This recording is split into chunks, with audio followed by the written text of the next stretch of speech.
오늘은 설교 원고가 없습니다. 설교 원고가 없습니다. 알아서 하고 하겠습니다. 제자도에 대해서 예? 예, 켜 있습니다. 예. 귀가 안 좋으신가요? 마이크는 좋은데 벌써 귀가 좀 뭐 이해합니다. 다 우리는 다 이해합니다. 요한복음에서 제자도의 신학이라고 딱히 얘기할 만한 건 없습니다. 사실은 요한복음은 제가 ENTP예요. MBTI ENTP인데 아까 목사님이 그러시더라고요. 본질을 추구하고 깊이를 추구한대요. 근데 요한복음인 것 같아요. 요한복음이 ENTP예요. 본질을 추구하고 깊이를 추구하는데 뭐 구구하고 자세하게 말하지 않아요. 내 맘 알지? 그러면 되는 거예요. 그래서 이게 요한복음이 그러고 보니까 그렇게 끝나요. 베드로, 너 나 사랑해? 사랑합니다. 너 나 사랑해? 사랑합니다. 사랑해? 사랑합니다. 끝. 이걸로 끝나는 거예요. 제자도 이걸로 끝이에요. 구구하게 뭐 어쩌고 저쩌고가 얘기가 없어요. 그래서 시중에 나와 있는 제자도에 대한 책을 보시면 요한복음 잘 인용 안 할 겁니다. 주님은 제자들에게 뭘 구구하게 이렇게 요구하신 게 없어요. 심지어 어떤 학자는 그렇게 얘기해요. 요한복음에는 신약성서의 윤리, 예수의 윤리라고 하는 건 구체적인 교훈이거든요. 가르침이거든요. 윤리라고 볼만한 게 없다. 그래서 요한복음은 신약 윤리의 황무지와 같다 이렇게 말하는 분도 있습니다. 사실 그렇습니다. 요한복음은 여러분 읽어보면 아시겠지만 아버지와 내가 하나인 것처럼 너희도 나와 하나가 되어야 되고 네가 내 안에 내가 네 안에 이렇게 끝나는 거예요. 내 맘 알지? 이런 거예요. 내가 너희 안에 너희가 내 안에 내 맘 알지? 몰라? 그럼 다시 얘기하는 거예요. 포도나무가 어쩌고 내 살을 먹어라 내 피를 먹어라 내 맘 알지? 이래서 이제 요한복음 흘러가는 거예요. 굉장히 깊이를 추구하고 본질을 추구합니다. 그런데 구체적인 얘기는 없어요. 그런데 그게 진짜 깊이예요. 이게 진짜예요. 이걸 가지고 세세한 내용을 네가 나를 사랑하면 어떻게 네가 11조 안 할 수 있어? 네가 나를 사랑하는데 어떻게 진리에 빠질 수 있어? 네가 그럴 수 있어? 그러고도 그게 사랑이야? 이렇게 말하지 않아요. 너 나 사랑해? 그러면 지금 너랑 나랑 만난 지 며칠 됐어? 이거 기념일 며칠 됐어? 이거 안 따지는 거예요. 여러분 그거 따지지 마세요. 사랑 아니에요. 저도 날짜 못 세요. 한장 못 세고 맨날 헷갈립니다. 근데 요한복음이 그래요. 내가 요한복음을 참 사랑했나 봐요. 그래서 너나 사랑해? 이걸로 끝나요. 그런데 정말이에요. 정말로 주님이 제자들과 함께 하셔서 많은 대화를 나누시는데 주님의 마지막 결론은 결국은 사랑입니다. 그런데 그렇게만 끝내면은 요한복음이 너무 간단해 보이죠. 요한복음에 나오는 많은 등장인물이 있습니다. 여러분 그 등장인물들이 만만치가 않아요. 나다나엘부터 해서 니고데모가 나오고 그리고 또 사마리아 여인이 나오죠. 여러 사람들을 주님이 만나죠. 마지막에는 아리마대 요셉이 등장해서 주님의 시신을 거둡니다. 요한복음에 나오는 많은 인물들을 통해서 그럼 어떤 사람의 모습이 가장 이상적인 제자의 모습이냐 이건 물어볼 수가 있는 거죠. 너나 사랑해? 그래도 다양한 표현이 있으니까 그 중에 어떤 사람이 주님과 가장 대화가 잘 되는지 가장 본질적인 대화를 하는지를 살펴보면 됩니다. 요한복음을 제가 교회에서 설교를 하면서 정말 자주 한 말이 뭐냐면 예수님과 제자들의 대화가 겉돌아요. 예수님과 제자들의 대화가 항상 겉돕니다. 항상 주님의 뜻을 헤아리고 제대로 된 대답을 하는 인간이 하나도 없어요. 제자들만 그런 게 아니에요. 예수님을 찾아왔던 사람들, 예수님이 행하시는 놀라운 일들이나 그분의 말씀이나 행적을 보고 관심이 있어서 데려온 사람, 만나러 온 사람들조차도 주님과 대화가 안 돼요. 나다나엘 같은 경우에는 대놓고 뭐라는 줄 아십니까? 야, 나사렛에서 뭐 선한 게 날 수 있어? 이렇게 나와요.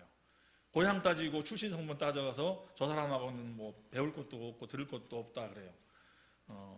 재미난 에피소드 하나 있습니다. 제 친구가 청년들을 데리고 수련회를 갔습니다. 그래서 아침마다 큐티 하잖아요. 수련회 가면은 그것 좀 안 했으면 좋겠죠. 아침마다 큐티 그걸 졸린데 앉아가지고 성경을 보라고 하고. 근데 교회 나온 지 얼마 안 된 여학생이 있었어요. 그날 본문이 바로 요한복음 나다나엘 그 본문이었어요. 나사렛에서 무슨 선한 것이 날 수 있겠느냐. 교회 안 나온 지 얼마 안 되는 그 자매가 그걸 보더니 적용을 이렇게 돌아가면서 이제 본문 읽고 느낌을 얘기해 보세요. 적용을 얘기해 보세요 했더니 이 자매가 하는 말이 그래서 나사렛에 대해서는 어떤 것이 날 수가 없다. 날 수가 없다. cannot fly. 이렇게 이제 날 수가 없군요. 이렇게 했더니 막 다 뒤집어진 거예요. 막 그 새벽에 막 잠 다 깨고 막 그게 아니고요. 날아다니는 게 아니고요. 뭐 좋은 사람이 태어날 수가 없다 이런 뜻이잖아요. 이제 난리가 난 거예요. 여러분 이 나다나엘은 나사렛이라고 하는 동네를 굉장히 우습게 봤죠. 왜냐하면 진짜 우스운 동네이기 때문에 그래요. 나사렛을 지금 고고학적으로 발굴해 보면은 전체 가구 수가 100호에서 150호밖에 안 되는 조그마한 산동네입니다. 산동네. 그래서 그 동네에서는 먹고 살 게 별로 없어서 목수일을 하더라도 그 동네에서는 먹고 살 게 없어서 인근에 있는 큰 도시에 가서 품을 팔아야 먹고 살 수 있는 그런 동네, 작은 동네였습니다. 그러니 뭐 거기에서 뭐가 대단한 게 나오겠어요. 대단한 인물이 나올 수가 없죠. 그렇게 본 거죠. 니고데모 같은 경우도 마찬가지입니다. 예수님께 와서 이스라엘의 선생이라고 하는 니고데모가 주님과 대화가 안 돼요. 주님이 거듭남에 대해서 얘기하니까 니고데모가 뜬금없이 그럼 내가 모태에 또 들어갔다 나와야 됩니까? 이딴 소리가 나고 있는 거죠. 수준이 우리하고 큰 차이가 안 나요. 니고데모가 그래요. 예수님하고 대화가 안 돼요. 영으로 난 것은 영이고 육으로 난 것은 육이다. 암만 얘기해도 니고데모가 뭐 영적이고 육적이고 더 이상 그 대화가 진전이 안 됩니다. 그런데 유일하게 요한복음 전체에서 예수님과 가장 긴 대화를 나눈 사람이 있죠. 사마리아 여인입니다. 그래서 학자들이 이 사마리아 여인과 니고데모를 비교 연구를 많이 합니다. 누가 과연 참 제자고 누가 과연 요한복음에서 말하는 진정한 신앙인이냐. 니고데모와 이 사마리아 여인을 비교합니다. 여러분 니고데모는 요한복음에 3번 나와요. 처음에 그 장면이 나오고 중간에 한 번 나와요. 그리고 마지막 장면에 예수님이 시신을 거둘 때 아리마대 요셉과 함께 니고데모가 등장을 합니다. 그래서 어떤 사람은 니고데모가 점진적으로 점차적으로 주님을 발견하고 주님의 은혜를 깨달아간 사람 이렇게 설명도 하기도 해요. 그러나 그거는 추측일 뿐입니다. 나중에 이제 아리마대 요셉과 니고데모가 등장하긴 하지만 그 아리마대 요셉 같은 경우에도 왜 숨어있는 예수님의 제자냐면 예수님의 제자지만 자기가 잃을 것이 많기 때문에 예수의 제자라고 드러내지 못한다고 성경에 나옵니다. 아리마대 요셉은 그런 사람이었어요. 주님을 따르는 주님의 제자예요. 자기가 스스로 주님의 제자라고 생각했어요. 그런데 너무 잃을 게 많아요. 그러니까 드러내지 못했어요. 이 사람도 사실은 이상적인 제자의 모습은 아니에요. 그럼 누구냐? 사마리아 여인이에요. 사마리아 여인. 여러분 제가 어제 설교하면서 그랬습니다. 하나님 믿고 예수님 믿는 사람들이 인생을 사는 사람들이 시각이 바뀌어야 된다고. 남이 나를 보는 것도 중요하지 않고 내가 나를 보는 것도 중요하지 않고 하나님이 나를 보시는 게 가장 중요하다고 그랬습니다. 복음서를 보면은 예수를 만난 사람들이 진정으로 예수를 만난 사람들이 그게 바뀌는 거예요. 주님이 그 사람들을 바라보는 시각이 달라요. 그러니까 주님이 나를 달리 보시니 자기 자신을 달리 보게 되는 그런 일들이 나타납니다. 대표적인 경우가 이 사마리아 여인입니다. 이 여인에 대한 이야기는 너무 유명한 이야기라 자세히 안 하겠습니다만은 이 여자가 물 길러 왔을 때 한낮에 혼자 오죠. 한낮에 혼자. 주로 그 시간대에는 움직이질 않아요. 너무 뜨거워서. 그런데 이 여인이 거기를 혼자 왔어요. 그 여인의 인생은 우리가 아는 바와 같이 정말 기구하고 박복했습니다. 남편 5이 있었죠. 근데 그것도 자기 남편이 아니에요. 버림받은 거예요. 버림받은 거예요. 지금도 남편이 있죠. 그것도 제대로 된 남편이 아니에요. 이 여자는 이용당하고 버림받고 이용당하고 버림받은 여자예요. 그런데 그 당시의 시각으로 이 여인의 인생을 볼 때 저 여자가 이용당해서 불쌍한 여자야 5번이나 버림받았어 안타까워 죽겠어 이렇게 볼 사람이 몇 명이나 있겠어요.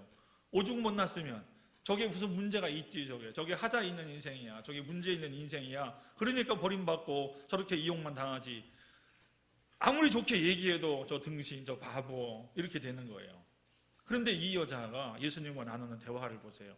이 여자 바보 아니에요. 이 여자 못난 여자 아니에요. 이 여자 그게 답답하고 앞뒤 꽉 막힌 여자가 아니에요. 예수님과 대화가 된다니까요.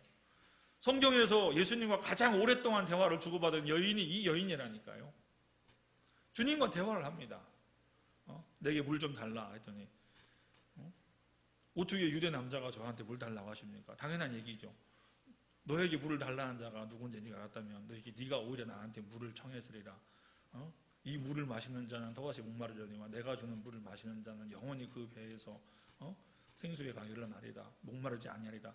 내게도 그 물을 주시옵소서 그랬더니 남편 데려와라. 그러죠. 남편 없습니다. 그랬더니 예수님이 그걸 인정하죠. 인정을 합니다. 자, 그런데 곧바로 이 여자가 예수님에게 뭐를 묻습니까? 남편 데려와라. 남편 없는데요. 네 말이 맞다. 5시 씻었지만 다 아니고 지금 또 있는 것도 네 남편 아니다. 그때 이 여자가 대뜸 뭘 묻습니까? 뭘 물어요? 예배에 대해서 물어요. 우리 조상은 여기서 예배하고 당신들은 예루살렘에서 저기서 예배해야 된다고 하는데 어디 가서 내가 예배를 해야 됩니까? 이 여자가 그걸 물어요. 이 여자가 자기 인생의 문제를 가지고 영적으로 신앙적으로 고민을 한 사람이에요. 이러다가 살다 말지, 복도 없는 인생, 아무것도 가진 것도 없는 인생, 버림받고 또 버림받고 그렇게 끝내버리려고 하는 인생이 아니에요. 어떻게든 지금 살고 있는 그 남자라도 붙들어가지고 내가 모욕을 당하지 않으리라. 그 남자 붙드는데 온 정신을 쏟고 있는 여자도 아닙니다. 예수님에게 한 가지 물을 수 있는 기회가 올 때 이 여자는 예배에 대해서 질문을 합니다. 내가 어디 가서 예배를 해야 됩니까? 왜냐하면 그때 사마리아인과 유대인은 서로 예배하는 장소가 달랐어요. 하나님을 잘 섬기고 싶은 여인인데 어디가 신앙생활을 해야, 어디가 예배를 해야 하나님이 기뻐하실까 고민하던 여자입니다. 자기같이 불쌍한 박복한 여자가 자기 인생 살아가기도 어려운 여자가 거기에만 매이지 않았고 하나님을 경배하고 섬기는 일에 큰 관심이 있었어요. 그래서 제대로 된 예배를 하고 싶었던 거예요. 한 번을 하나님께 예배드려도 올바로 하고 싶었던 거예요. 그게 자기 살 길이라고 생각했던 거예요. 그때 주님이 뭐라고 하십니까? 이것도 아니요 저것도 아니다. 하나님을 예배할 때가 오나니 영과 진리로 예배할 때가 오나니 바로 이때라 그러십니다. 영과 진리로. 옛날엔 신령과 진정으로 그랬죠. 요즘에는 영과 진리로, 성령과 진리 안에서 예배할 때가 오나니 바로 이때라 하십니다. 그러자 이 여인이 내가 보니 당신은 선지자라는 거예요. 메시아라는 거예요. 그리고 나서 이 여자가 물동이를 버려두고 동네로 들어가 사람들을 불러옵니다.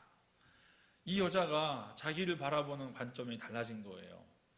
자기는 불쌍한 여자고 남들의 눈을 피해야 되는 사람인데 예수님 메시아를 만나고 그게 달라지는 거예요. 그런데 이 여자 하는 걸 보세요. 그 동네 사람들이 가가지고 그 사람들을 데리고 와야 될 형편과 처지니까 지금 자기 입장이 물도 혼자 기르러 오는 여자가 아무도 주변에 없는 사람이 홀로 외롭게 사는 사람이 왜 동네 마을 사람 걱정을 해요? 이 여자가 예수님 만났기 때문에 그게 달라지는 거예요. 그래서 용기를 내서 동네 주민들에게 가가지고 창피를 무릅쓰는 거죠. 당연히 그렇죠. 창피를 무릅쓰고 가서 예수 믿으라고 전도를 하는 거예요. 사람들이 그래서 몰려 나오죠. 왜냐하면 그 여자가 정상적인 여자가 아니거든요. 그런데 와가지고 뭔 소리를 떠드는데 메시아가 왔다고 막 난리를 치니까 뭔가 이상하거든요. 그 나와봐서 예수님께 가서 예수님을 만나는 거죠. 이 여자가 복음서에 요한복음에 나오는 가장 이상적인 제자의 모습입니다. 예수님 만났죠? 자기 영적인 문제와 자기 육적인 문제를 털어놓았죠? 주님이 그걸 이해해 줬죠? 그러자 영적인 문제로 바로 들어가서 주님께 그걸 질문했죠? 주님이 답변을 하니까 메시아인 걸 알아보고 가서 바로 그걸 복음을 전하고 사람들을 데리고 오는 거예요. 그게 바로 제자의 모습인 거예요. 이게 자기를 더 이상 남들이 보는 시각에서 보는 것도 아니고 자기 스스로 그 시각 안에 갇혀 있는 것도 아니고 이 여자는 새로운 복음의 눈을 떠서 그 복음에 집중해서 살아가는 그런 여자인 거예요. 제가 신학교에 들어가서 한 가지 굉장히 심각하게 고민하고 연구한 게 있습니다. 저 물 좀 주세요. 제가 물 두고 왔어요. 네, 여기 물 있나요? 아, 있군요. 감사합니다. 제가 목사님 골탕 먹이를 하겠습니까? 몰라서 그랬지. 제가 신학교 들어가서 굉장히 심각하게 고민하는 게 하나 있어요. 사람들이 왜 예수를 믿어도 그 마음에 맺힌 한이 해결이 안 될까? 예수를 믿는데, 수십 년 예수를 믿는데 한 맺힌 인생을 살아가거든요. 근데 그 한이 안 풀려서 그거를 자손한테 유산으로 물려줘요. 그거 뭐 좋은 거라고 그 한 맺힌 거를 그냥 자식한테 물려주고 그걸 대물림을 시켜요. 그 고민을 제가 왜 했냐면은 저희 할머니 때문에 했어요. 할머니 때문에. 저희 할머니가 참 기구한 인생을 사셨습니다. 어려운 인생을 사셨어요. 근데 우리 할머니가 예수를 잘 믿었어요. 저희 할머니는 점쟁이가 전도했어요. 점쟁이도 전도해요. 저희 동네에 나무꾼이 계셨는데 이 나무 하러 산에 갔다가 귀신 씌워서 내려왔어요. 그래가지고 나무꾼 때려치고 점집을 차렸어요. 얼마나 용한지 서울 대전에서 막 승용차가 줄을 섰어요. 그 시골 마을까지. 사람들이 가서 점을 치면 기가 막히게 맞추는 거예요. 점쟁이가 설거지나 하고 오라고. 설거지 안 한 것도 알아맞죠. 그리고 복채라고 하잖아요. 돈 가지고 가다가 돈이 너무 많으니까 이거를 숨겨가지고 밭고랑에다가 숨겨놓고 가잖아요. 그러면은 얼른 빨리 가보라고. 지금 소가 밭을 가는데 2고랑 남았다고. 갈아엎어버리면 돈 못 찾는다고. 쫓아가면 정말 2고랑 남았다고. 그 정도로 아주 용한 점쟁이였어요. 근데 우리 할머니가 점을 치러 갔더니 당신 아들 예수 믿지 않냐고 그러더래요. 맞다고 그랬더니 당신도 예수나 믿으라고 그러더래요. 예수 믿으면 못 봤는데 왜 여기 와서 점치고 있냐고. 가서 예수 믿으라고. 그래서 우리 할머니가 그 길로 집에 와서 저희 아버지 총각 때 야야 네가 믿는 예수가 누구냐. 나 점치러 갔더니 나보고 예수 믿으라 한다. 그래서 우리 할머니가 예수 믿었어요. 우리 아버지가 먼저 예수 믿고 할머니는 점쟁이가 전도해서 예수 믿었어요. 점쟁이 감사하죠? 네. 여러분도 가끔 신앙이 의심스러우면 찾아가 보세요. 알아보나 못 알아보나. 나를 알아보면 진짜 점쟁이고 못 알아보면 가짜인 거예요. 그런데 우리 할머니가 예수를 믿었는데 그 어려운 인생을 사신 한 맺힌 인생이 풀리지가 않아요. 여전히 거기에 붙들려 살아요. 그러니 저는 그 집안의 자손으로 태어나서 우리 할머니의 눈물과 우리의 부모님의 눈물과 저의 눈물까지 3대에 걸친 눈물을 흘리고 보니 그게 왜 고민이 안 되겠어요. 저희 할머니 저랑 같은 방 쓰셨는데 새벽 기도를 매일 가시고 새벽에 종치신 분이었어요. 권사님이셨어요. 그렇게 예수를 잘 믿으시고 그렇게 신앙생활을 잘하시고 그러신 분인데 왜 이 한 맺힌 인생이 해결이 안 될까? 제가 신학교 와서 그게 고민이 안 되겠어요? 그런데 우리 할머니뿐이 아니에요. 교회 가보니까 한 맺힌 인생이 한둘이 아닌 거예요. 다 힘들고 어려워. 어머니의 한이 자식한테 딸한테 물려오고 부모의 한이 자식한테 물려오고 다 그 눈물 어린 인생을 사는 거 있는 거죠. 그래서 제가 신학적으로 고민이 안 되겠냐고. 되죠. 그래서 공부를 하기 시작한 거예요. 연구를 하기 시작한 거예요. 이게 왜 이러냐? 뭐 때문에 그러냐? 그러면은 그런 생각을 했습니다. 복음서에 나오는 예수님의 제자들이나 예수님을 만났던 인생들은 한이 없는 인생이겠느냐? 그 사람들이라고 한이 없었겠느냐? 왜 없었겠어요? 지금 우리보다 우리 부모 세대보다 더 한 맺힌 인생을 살았던 사람들이 예수님 당시의 사람들입니다. 책을 보니까 그 당시에 남자 한 사람이 하루 일당 노가다 하면은 받는 돈이 한 데나리온이에요. 한 데나리온인데 세금으로 뜯어가는 게 0.5 데나리온이에요. 그러면은 절반을 세금을 내야 돼요. 그러면 절반 가지고 살아야 되는데 한 데나리온이 어떤 돈이냐면은 세 식구가 하루 3끼를 먹을 수 있는 돈이 한 데나리온인 겁니다. 그러면은 반을 뺏기면 세 식구가 하루에 한 끼 반을 먹어야 돼요. 밥만 먹고 살아요? 옷도 입어야지, 뭐 이것도 저거 써야지, 기름 등불도 켜야지. 그러면 생활비로 써버리면 하루에 한 끼를 겨우 먹는 거예요. 얼마나 힘들었습니까? 예수님을 따라다니는 사람들이 오병이어 기적이 괜히 나온 게 아닙니다. 저 사람들 며칠 굶었다잖아요. 며칠. 지금 집에 가라고 돌려보내면 가다가 쓰러진다고 하는 말이 그냥 하는 말이 아니라 그 당시 경제 상황이 그랬다고요. 어려웠어요. 로마의 압제가 그만큼 잔인했습니다. 그럼 그 사람들은 한이 없었겠느냐고요. 베드로는 한이 없었을까요? 이 사마리아 여인은 한 맺힌 인생 아닙니까? 그런데 왜 변해요? 왜 우리하고 달라요? 제가 어떤 결론을 내렸냐면 예수님이 이 사람들에게 어떻게 하셨냐면 아이고 불쌍한 거, 아이고 쩌쩌쩌, 아이고 어떡하냐 네 인생 이러신 적이 한 번도 없어요. 예수님이. 여러분 점 치러 가잖아요. 쌀점 뭔지 아시죠? 쌀을 들어서 이렇게 쫙 뿌리잖아요. 점쟁이 찾아가면 점쟁이들이 하는 말이 있어요. 다 반말해. 왔어? 그래. 오셨어요가 아니고 왔어? 그래. 자기한테는 귀신이 있다는 거예요. 왔어? 그래. 그리고 쌀을 쫙 뿌립니다. 저한테 한번 해볼까요, 제가? 왔어. 안 왔어. 왔어? 그러면 이제 앉아. 아유, 제일 멀리 간 쌀 있잖아요. 이게 너야 이게. 그러면 괜히 울컥한 거야. 아유, 악복한 거 찌찌찌. 그러면 이제 거기서부터 나오기 시작하는 거예요. 그게 다 그런 거예요. 그러면 이제 뭐 당연하지. 여기 왜 왔겠어? 그러면 이게 너야. 그러면 바로 찔리는 거지. 이게 실존적인 지적이거든. 쌀을 저 멀리 간 쌀과 네 인생이 같아. 그러면 실존적인 일치가 이루어지면 바로 눈물이 핑 도는 거예요. 그러면 끝난 거야 게임은. 부적을 쓸래 구슬을 할래가 되는 거예요. 어떡할 거야? 뭐 어떡할까요? 어떻게 다 해야지. 그러면 다 해야 되는 거예요. 여러분, 주님은 한 번도 그걸 한 적이 없어요. 아이고 이 불쌍한 거 박복한 인생 어쩌냐. 남편 복도 없는 게 자식 복도 없고 부모 덕도 못 본 게 건강도 안 좋고 아이고 어쩌냐. 네 인생 앞길이 가시밭길이로다. 딸랑딸랑 했으면 어떡할 거예요? 근데 주님은 한 번도 그걸 한 적이 없다고요. 주님은 단 한 번도 누구를 만나도 혈루병으로 앓는 여인을 만나든 일곱 귀신 여자를 만나든 들린 자를 만나든 뭐 문둥병자를 만나든 아이고 한 번도 그런 적이 없어요. 주님이 냉정하다고 할 정도로 주님이 그런 적이 없어요. 다 그들의 인생의 문제를 주님이 알고 계시잖아요. 알고 있으면 마음이 아파요. 주님도 아프시죠. 복음서에 보면은 주님이 애통이 여기시다, 긍휼력이라는 말이 나와요. 그 헬라어 단어 중에 하나가 뭐냐면 스플랑크조마이라는 단어가 있어요. 스플랑크스, 이게 심장이에요. 심장이 터져나가는 것 같은 고통을 주님이 느끼셨다는 거죠. 그런데도 주님은 아이고 쯧쯧 하면서 그 인생에 녹아 들어가고 젖어 들어가고 소붙잡고 울고 안 해요. 그럼 주님은 뭘 하셨느냐? 복음서에는 그게 축약이 되어 있겠지만 주님은 그 사람들에게 너희들이 세상의 빛이다, 소금이다 그러고 있다고요. 너희들 그렇게 사는 것만도 다행인 줄 알아라. 됐다. 이러지 않고 너희가 세상의 소금과 빛이라는 거예요. 자기들 우리가 뭐라고? 나보고 어떡하라고? 그런데 예수님 만난 사람에게 예수님은 너희가 세상의 빛이요 소금이라는 거예요.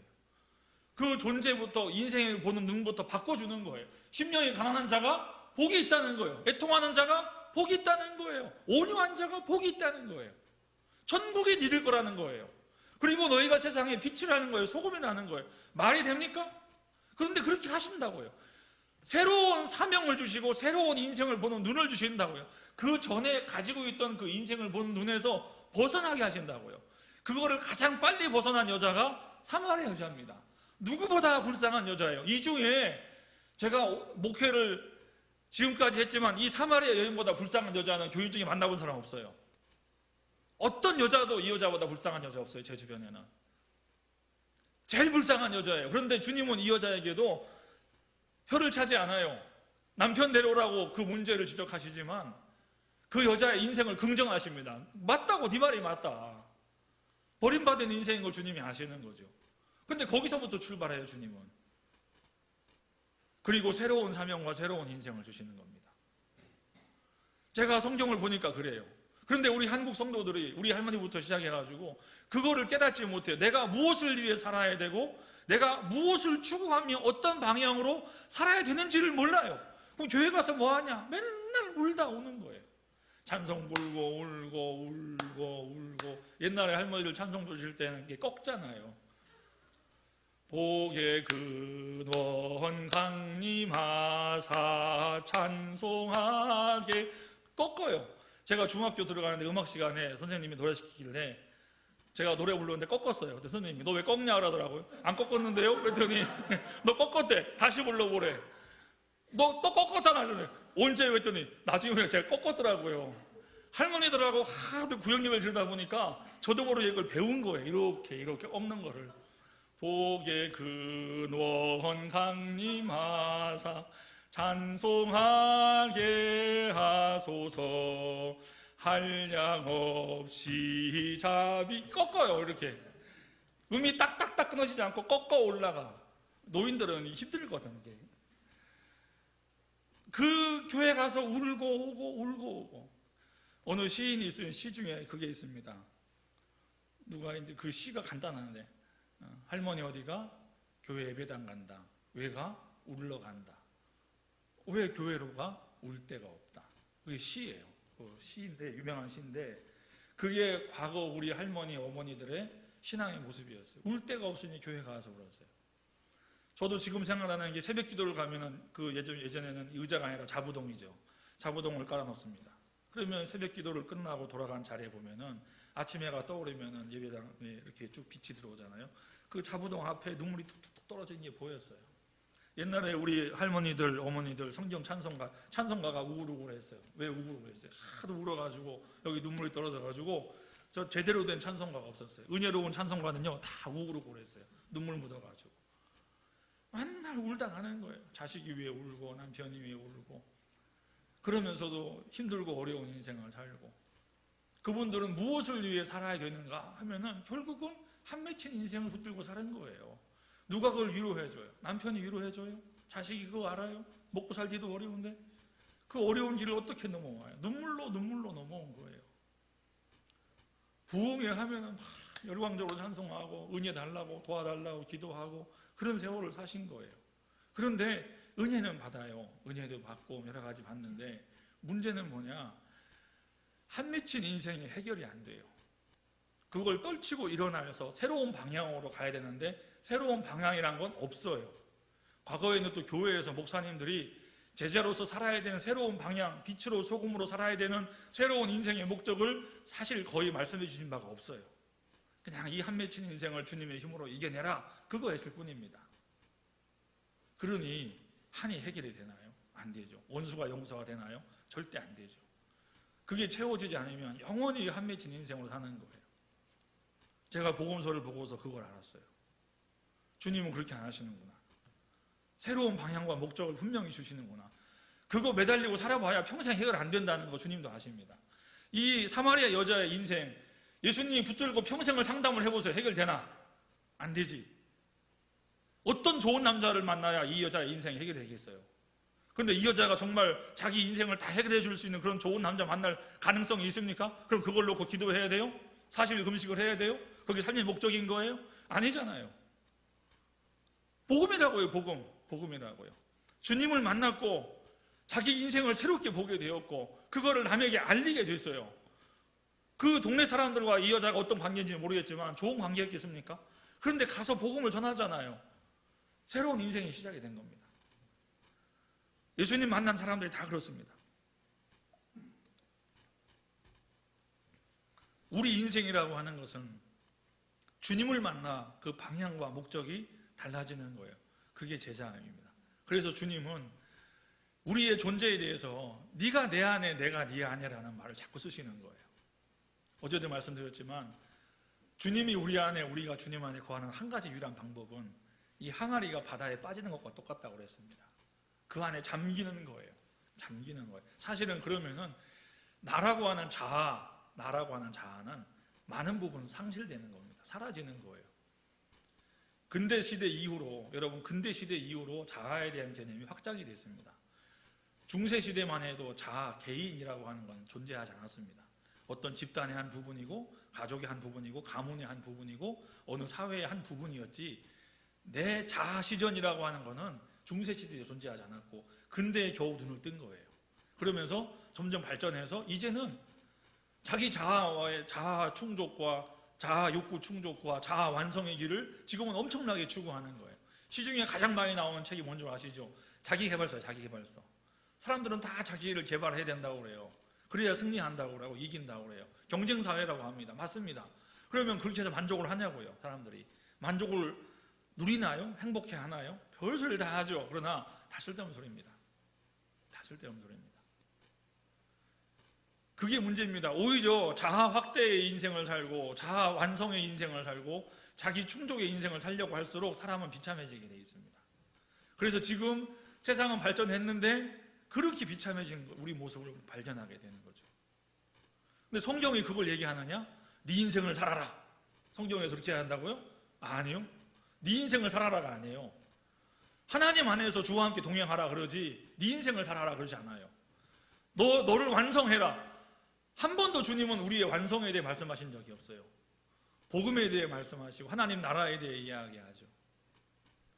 우리 완성이 아니에요. 만약에 우리 완성이고 나의 인생이 성취라면은 못하러 순교하고 못하러 고난받아요?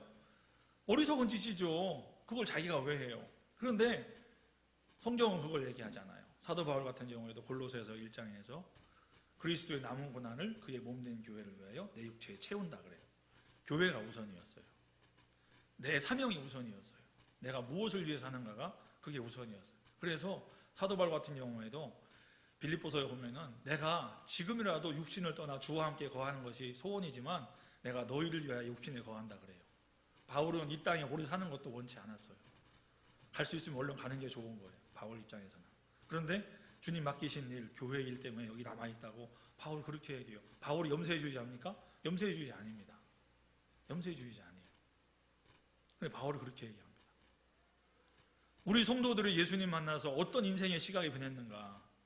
정말 변했는가? 변해야 됩니다. 변해야 됩니다.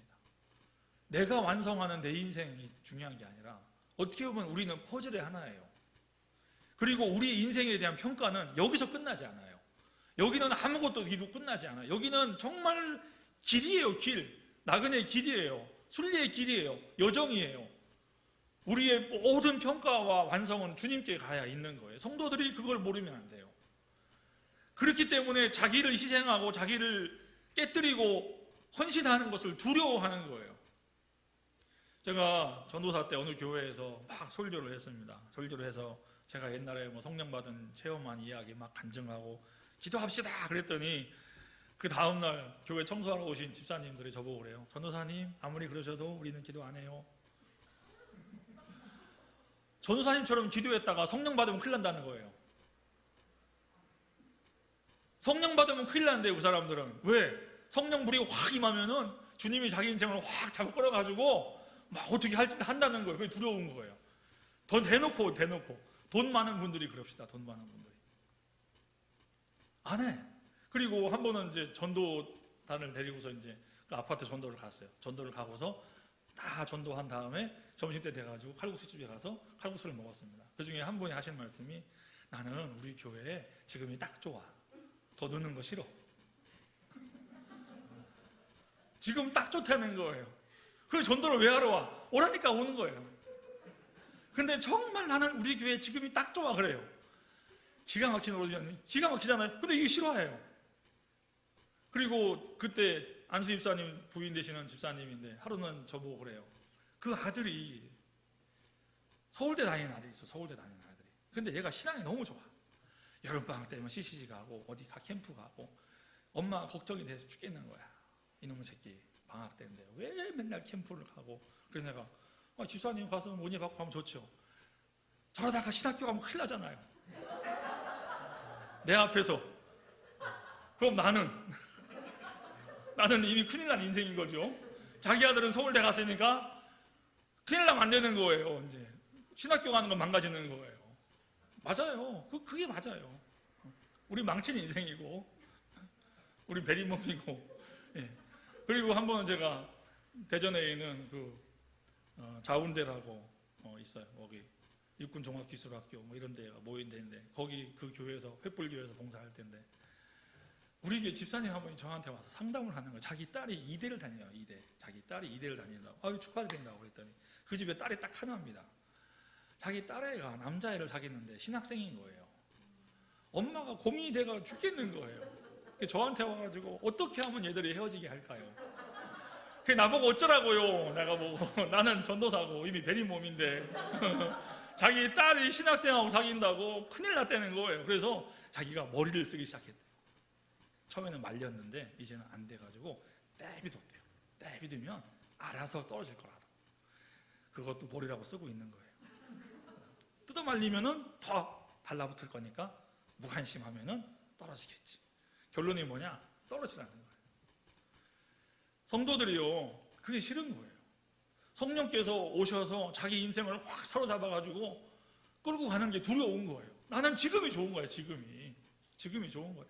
이대로 주일날 예배드리고 찬송 부르고 성가대하고 멋있는 옷 입고 하하호호하고 교회 와서 청소하고 이 정도가 딱 좋은 거예요. 더 이상 나한테 바라지 말라는 거예요. 하나님 나한테 더 이상 바라지 마세요. 나 11조도 하고 뭐도 하고 다 해요 하는데 나한테 성령 붓지 마세요. 전도사님 제가 쫙 기도하면은 아니요 이라고 이제 기도하다 가는 거예요. 아유 참 진짜. 금요기도회 하면은요 진짜 재밌는 장면이 있었습니다. 금요기도회 하면 금요기도회 시작하면서 설교를 시작 안 했는데 울기 시작하는 분이 있어요. 찬송만 불렀는데 막 울어요. 우는 분이 있어요. 누가 우느냐? 그 교회에서 제일 악독한 분이 울어요. 제일 악독한 분이 울어요.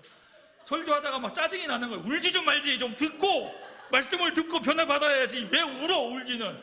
근데 1시간 내내 울어요. 1시간 내내. 불 끄면 더 크게 울어.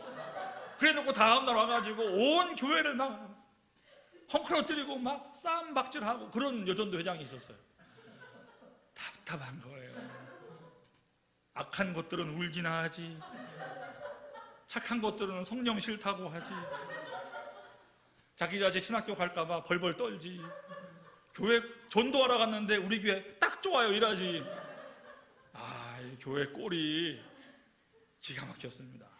내가 왜 여기서 설교를 해야 되나 싶을 정도로 기가 막혔어요. 자, 여러분은 안 그래요? 여러분은 안 그래? 난 우리 교회 딱 좋아요. 안 그래? 찔려서 웃는 거죠 지금. 많이 찔리신 것 같아. 성령 받으면 큰일 나고.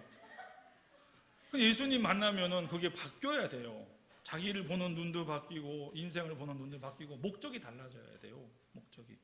그게 안 달라지니까 자꾸 한 맺힌 인생 살고 자꾸 거기에 얽매여 살고 벗어나지 못하는 거죠. 근데 예수님 자체가, 예수님 자신이 우리를 보는 눈길을 성경을 통해 보시면 달라도 정말 다르다는 걸 알 수 있습니다. 예수님이 우리 인생을 보시는 눈이 너무 다른 거예요. 누가 우리를 봐주는 눈하고 내가 나를 보는 눈하고도 달라요. 예수님이 요한복음 8장에서 보면은 가늠하다가 현장에서 붙들린 여인이 옵니다. 그 여인에 대해서 사람들이 돌로 치자고 하죠. 돌로 치자고. 근데 주님 뭐라고 하십니까? 너희 중에 죄 없는 자가 오면 돌로 치라고 하죠. 다 가잖아요. 그 죄 많은 여인에게, 그 여인 불쌍한 여자예요. 여러분, 가늠하다가 현장에서 잡혔는데 왜 여자만 끌려와요? 남자 어디 갔어요? 남자 도망간 거예요. 그 여자가 왜 거기 가늠했는지 주님은 묻지를 않아요. 안 물어요. 너 어쩌다 여기 왔냐고 물어야 돼. 안 묻잖아요. 주님이 물론 다 아시니까 안 물을 수도 있어요. 근데 물을 필요가 없다고 안 묻는 거예요. 주님이 묻지를 않고 가서 다시는 그런 죄 짓지 마라. 나도 너 정죄 안 할게. 가라고 그래요. 가라고 그래. 사람들이 볼 때는 그건 너무 무책임한 거 아니냐고 할 수 있어요. 그러면은 그 여자를 죽여야 책임이 있는 거예요? 주님은 우리 인생들이 보는 눈하고 정말 다릅니다. 정말 다릅니다. 그리고 한 사람 한 사람을 대하는 주님의 방법도 다릅니다. 요한복음에 나오는 참된 제자의 모습, 사마리아 여인이죠. 그리고 결국에는 예수님 곁에 붙어있던 인간들이 있잖아요. 예수 12제자. 그 중에 가장 대표적인 베드로. 오늘 주님이 베드로를 만나서 베드로하고 얘기하시잖아요. 요한의 아들 시몬아, 네가 나 사랑하냐? 3번 물으시잖아요. 왜 3번 물어요? 베드로가 예수님 3번 부인했잖아요. 다 알아요. 왜 3번 물으시는지 베드로도 알고 옆에 듣고 있는 제자들도 알아요. 베드로는 무슨 염치가 있었겠어요? 다른 제자들에게 염치 없죠. 근데 베드로가 예수님 오자마자 무릎 꿇고 주님 죽을 죄를 지었습니다. 제가 참 이 방정맞은 입으로 주님 3번 부인했습니다. 안 그래요. 베드로는 그 사과를 용서를 구할 염치도 없었어요. 베드로의 부끄러움은 그 정도예요. 주님 앞에 무릎 꿇고 용서해달라고 말을 할 염치도 없었어요. 그런데 주님이 아시고 베드로에 가서 먼저 물어요. 그럼 베드로가 주님 사랑한다는 걸 주님은 몰라요? 알지? 알고 물어요. 왜 물어요? 사실은 옆에 있는 제자들 들으라고 한 소리예요. 베드로 뭐라고 하지 마. 얘 나 사랑하는 애야. 요한의 아들 시몬아, 너 나 사랑하냐? 예, 제가 주를 사랑하는 줄 주께서 아시나이다. 압니다 라고, 제가 합니다라고 자신도 못해요. 주님이 아신다고 이렇게 건네죠. 결정을 주님께 건네요. 주님이 또 묻고 또 묻죠. 그거는 주변 사람들 들으라고 하시는 거예요. 베드로의 진심이 어떠했는지 그 속을 주님이 알고 계시고 베드로의 입으로 그거를 3번 실토하게 함으로써 그의 허물을 벗겨주시는 거예요. 이제 새 인생 살아라. 더 이상 네가 나 3번 부인했다고 거기 얽매여 살지 말고 새로운 인생 살아라고 주님이 베드로에게 물으시는 거예요. 3번 걸쳐서. 왜 굳이 3번입니까? 베드로가 3번 부인한 걸 다 알고 계신 주님이시죠. 주님이 베드로의 인생도 바꿔주십니다. 베드로를 보는 눈이 어떠했는지 보여주십니다. 주님은 우리의 겉모습을 보지 않습니다. 우리의 중심을 해야 된다고 그랬습니다. 그리고 베드로에게 듣고 싶은 고백은 딱 한 가지입니다. 네가 나 사랑하느냐입니다. 사랑하느냐. 사랑하죠. 주님 사랑하죠. 그 나머지 모든 자격과 모든 재주와 실력은 터무니없이 부족하죠. 근데 주님은 그걸 탓하지 않아요. 네가 나 사랑하느냐고 물어요. 사랑하면 됐다고 얘기를 해요. 그러면 베드로의 재주만큼 주님이 쓰실 거예요.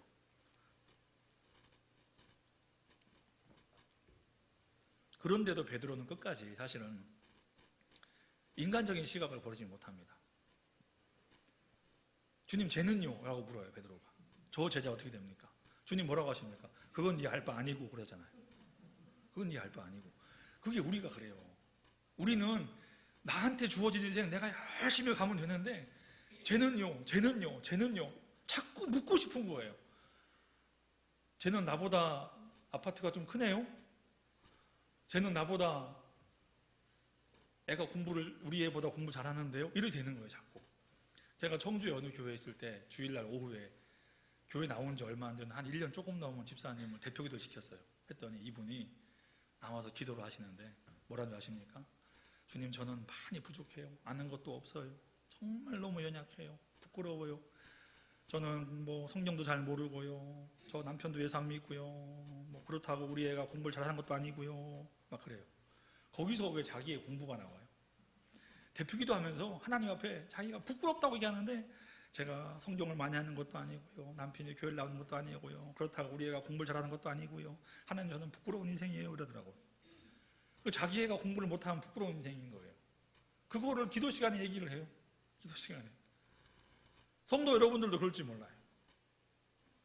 내 애가 쟤보다 공부 못하네? 저 집 애가 공부 더 잘하네? 저는 이거 뭐예요 이거? 따지고 싶은 거예요. 주님은 베드로가 그걸 물을 때 그건 네 알 바 아니고라고 그랬어요. 네 알 바 아니고. 너에게 주어진 길 가라.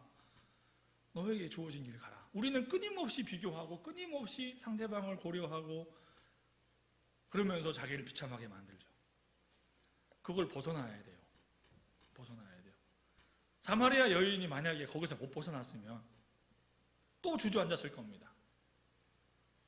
이놈의 인생 예수 만나도 아무 소용없어. 구원받아야 아무 소용없어. 죽어야 끝나. 이랬을 거예요 아마. 죽어야 끝나 이거. 그런데 정말 그게 주님의 제자 인생이에요? 아니잖아요. 죽어야 끝나?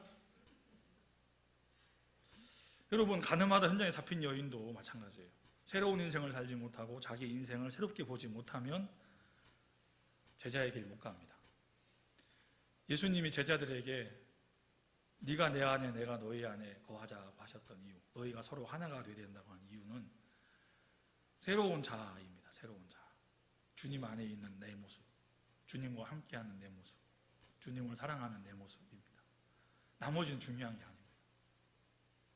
제가 신학교 올라갔을 때 제가 성결교 출신입니다.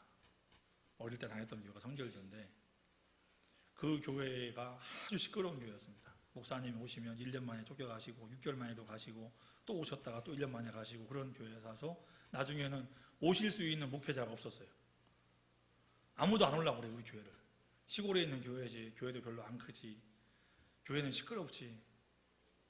그런데 거기 누가 오셨냐면은 은퇴하신 목사님이 오셨어요. 우리 교회 오실 때 연세가 75세. 그런데 그분이 누구냐? 몇십 년 전에 우리 교회에 계셨던 분이에요. 윤이반 목사님. 윤이반. 이반이 뭐냐면 둘째 반석. 베드로가 첫째 반석, 자기 둘째 반석. 주님께 봉사하겠다. 이름을 개명을 하신 분입니다. 일본에서 사업하시다가 예수 믿었어요. 그래서 거기서 신학 공부하시고 거기에서 목회를 하셨고 그 당시 야쿠자 두목을 전도해가지고 신문회까지 나셨던 분이에요. 이분이 우리 교회에 오신 거예요. 75세 연세에. 오셨는데 혼자 오셨어요. 사모님은 나는 못 간다고. 혼자 가라. 그래서 목사님 진짜 혼자 오셨어요. 혼자 오셔가지고 아침은 죽 드시고 점심은 굶으시고 저녁은 라면 드시고 그렇게 한 달을 버티셨어요. 한 달 만에 사모님 오셨어요. 광주 분인데 말이 얼마나 빠른지 몰라요. 이놈의 노인네, 이놈의 노인네 내가 해가지고 막 이렇게 오셨어요. 오셔가지고 같이 목회를 했어요. 그 목사님이 와서 3년을 목회했어요. 우리 교회에서. 저는 그때 그분을 처음 뵀죠. 제가 태어나기도 전에 우리 교회에 있었기 때문에 몰랐기 때문에 오셔가지고 목회를 하셨어요. 근데 그분의 간증을 제가 여러 번 들었습니다. 그 목사님이 황해도 해주에서 일제시대에 목회를 했습니다. 황해도 해주에서 목회할 때 그때 일본이 신사참배 안 하는 교회를 다 문 닫게 했습니다. 폐쇄했습니다. 그때 딱 두 교단, 성결교하고 침례교가 교단 폐쇄 명령 받아가지고 교회 문에다가 대못질을 하고 못 들어가게 했습니다. 그때 그 목사님도 황해도 해주에서 목회하실 때 교단 폐쇄당해서 예배를 못 드렸어요. 그런데 몰래 교인도 신방 다녔습니다. 몰래 신방 다니다가 붙잡혔어요. 경찰서에 끌려가서 추운 겨울인데 옷을 다 발가 벗기더니 찬물을 끼얹는 거예요. 그리고 거기다가 매질을 하기 시작하는 거예요. 살이 터지고 막 피가 나고 그리고 추운 유치장 바닥에 담요 한 장 안 주고 알몸으로 집어넣은 거예요. 얼어 죽으라는 거죠. 그런데 그 소식을 광주에 있는 어머니가 들으셨어요. 그래서 그 어머니가 황해도 해주까지 찾아오신 거예요. 기차 타고서 와서 유치장을 오셨는데 일본 순사가 또 어머니 왔다고 얘기를 하는데 그 추운 유치장 바닥에서 알몸으로 덜덜덜 떨고 있고 피 흘리고 있는 그 아들이 어머니가 오셨다는데 얼마나 죄송하고 부끄럽겠어요. 주님을 섬기다가 고난을 당하고 있는 거지만 그 모습을 어머니께 보인다는 건 자식으로서 큰 불효라고 생각하신 거죠. 몸도 못 일으키고 유치장 바닥에 엎드려져 있는데 어머니가 오시더니 딱 한마디 하시고 돌아가시더래요. 거기서 주를 위하여 죽으라. 거기서 주를 위하여 죽으라. 그리고 돌아가시더래요. 근데 그때 윤 목사님이 어머니가 얼마나 감사했는지 모른대요. 유치장을 붙들고 내 아들아 내 아들아 어머니가 우셨으면 자기가 못 견뎠을 건데 어머니가 딱 한마디 거기서 주를 위하여 죽으라. 그리고 뒤도 안 돌아보고 가셨대요. 어머니가 감사해서 죄송해서 뜨거운 눈물을 흘렸다고 그러시더라고요. 그게 그 당시 분들의 믿음이었습니다. 우리 신앙의 선배들. 그 윤희반 목사님은요 평생을 어려운 교회만 다니셨어요. 평생을 문제 있는 교회, 어려운 교회. 그래서 우리 교회 올 때도 그 연세에 오실 때도 우리 교회에 빚이 있었거든요. 광주에 아파트가 있었어요. 자식들이 사준 아파트 그걸 팔아가지고 교회 빚을 갚고 들어오셨어요. 그리고 오셔가지고 아침 죽 먹고 저녁 점심 굶고 그러면서 3년 목회하셔서 교회를 정상화 시켜놓고 그리고 두 번째 은퇴를 하셨어요. 그 윤 목사님은 교회를 개척해놓고 키워놓으면 또 후배에게 물려주고 다른 교회 가고 어려운 교회 있으면 어려운 교회 가고 교회가 안정되면 다른 교회 또 가시고 평생을 그렇게 하셨어요. 그분이 목회했던 교회 중에 지금 큰 교회도 있습니다. 삼천포 성결교회가 그분이 6.25 때 목회했던 교회입니다. 그 교회에서 원로 목사로 오시라고 해도 안 갔어요. 다른 데 갔죠. 이분이 환갑 때 60세가 넘어가지고 삼각산 기도원에 가서 40일 금식을 했어요. 왜 했느냐? 마지막 은퇴하기 전에 자기 광주에 있는 고향 땅에다가 개척을 하겠다고 하나님께 허락받으러 간 거예요. 35일째 금식을 하는데 하나님 응답이 없으셨어요. 36일째, 7일째 하나님의 응답이 없어요. 38일째 되는 날 눈물을 흘리며 하나님 응답해달라고 기도하는데 성령의 불께서 임하신 거예요. 그 60 환갑이 되신 목사님이 삼각산 토굴 해서 펄쩍펄쩍 좋아가지고 막 뛰다가 여기가 부딪혀서 막 피가 나고 그랬다고 하더라고요. 그리고 나서 고향에 가서 광주에 세종 성결교회를 개척하셨어요. 지금 그 교회가 굉장히 커요. 거기를 개척하시고 거기서 은퇴하셨던 분이에요. 평생을 그렇게 사신 분이에요. 한국 교회사에 한 줄도 안 나올 거예요. 이분 이름은. 그러나 저는 기억합니다. 그분의 얼마나 훌륭하신 분인지. 그 70이 넘으셔서 우리 교회 오셨잖아요. 설교하시잖아요. 소리를 지르시고요. 강대상을 붙들고 막 부들부들 떠시고 그 연세에. 그리고 막 설교하다가 막 울어요. 막. 그 시골 노인들 한 4, 50명 되는 시골 노인들 앉혀놓고서 설교하시다가 막 울어요. 울어요. 응? 막 가슴을 치며 이분이 설교하시다고 그래요. 그리고 설교 끝나고 이제 기도하잖아요. 설교 끝나고 기도하는데 그 기도가 설교만큼 또 길어. 주님, 내가 이 부족한 종이 이들을 위해 설교했습니다. 무지한 입을 열어 설교했나이다. 주여, 잘못된 거 있으면 다 지워주시고, 아버지요. 설교 끝나고 기도를 하는데 한 10분을 하시는 것 같아요. 열심히 해요. 열심히 해요. 저는 교회에서 가끔 이제 큰 소리로 설교할 때가 있는데 그 목사님에 비하면 아무것도 아니에요. 그 70이 넘으신 분이 막 이러고 설교하시는 거예요. 막 이러고 설교하시고, 막 울면서 설교하시고, 기도도 막 그렇게 하시고. 그때 우리 주보에다가 그분이, 그때는 가리방이라고 가리방 써서 밀어서 주보였잖아요. 그 주보에다가 이분이 뭐라고 썼냐면은, 금식을 못하거든 절식을 해라. 금식을 못하면 절식을 해라. 절식도 못하면 소식이라도 해라. 뭐라도 하라는 거예요. 하나님을 위해서. 금식을 안 되면 하루에 한 끼를 굶던 특정으로 절식을 하고, 절식도 못하겠으면 조금 먹으라는 거예요. 뭐라도 하라는 거예요. 주님을 위해서. 뭐라도 해라. 가만히 있지 말고 뭐라도 해라. 금식 못하면 절식하고, 절식 못하면 소식이라도 하고, 뭐라도 하라는 거예요. 우리한테 얼마나 그걸 강조했나 몰라요. 한문도 막 너무 잘 쓰셔가지고 광고에 써놓으면 못 읽어요. 그 내용을. 뭔가 목사님 읽어줘야 알아요. 도선자는 시오적이요 도학자는 시오사라, 공자님 말씀이거든요. 그거를 막 주보에 써놔요.